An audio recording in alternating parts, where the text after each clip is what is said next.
My name is Lisa McClennon. I spent 30 years in national law enforcement in the United States and have continued on in a similar body of work. I suppose one would consider me an expert in oversight and accountability and integrity. What I'd like to talk to you today about is leadership and how that plays a role in everything we do. Leadership at its base is influencing human behavior. That's all it is. Having said that, we experience good leaders and we experience bad leaders, and all of us in everything we do are leaders. The question that we must ask ourselves are, do we fall into the positive portion of leadership or the negative? We could go on and on with 50 or 60 different types of leadership skills, and whether they are hard skills or what is called soft skills, which is really about being a decent human being and treating people with kindness and treating people in a way that helps them to be their best, to help bring out their best in them or bring them towards their potential for greatness. I'm going to use a story of an experience that I've had in leadership very recently to illustrate that point. I was called by an organization to help fill in a gap on an interim basis. It was supposed to be about 6 months, not to sit in and wear a title until the permanent person could be selected, but to drive change in the midst, in that gap, or step into that leadership gap and to still move things forward.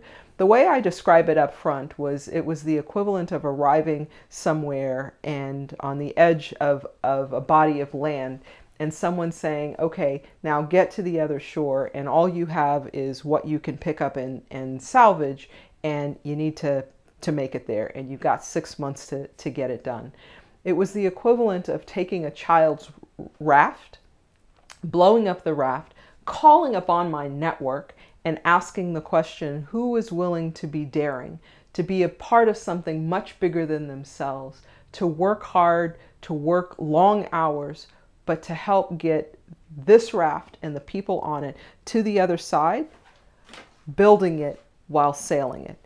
And the grand prize would be to be the example for the rest of the world on how to do this, and how we can take a very large ship and turn it 90 degrees in a very short space.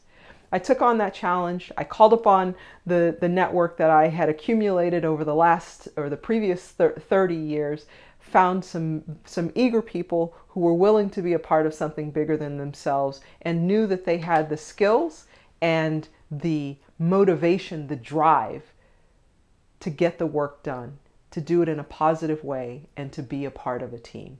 And the goal was accomplished, and that's great. But I think there are so many things that came out of it.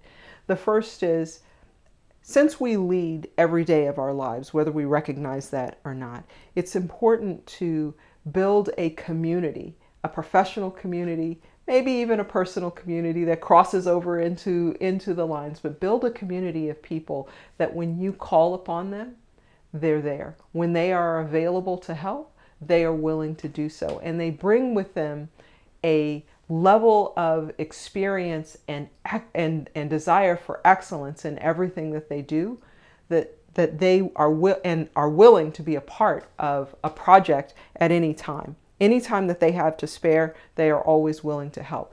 Building that type of a network helps to increase and improve your effectiveness as a leader. Understanding first, there is the mission of whatever the organization is.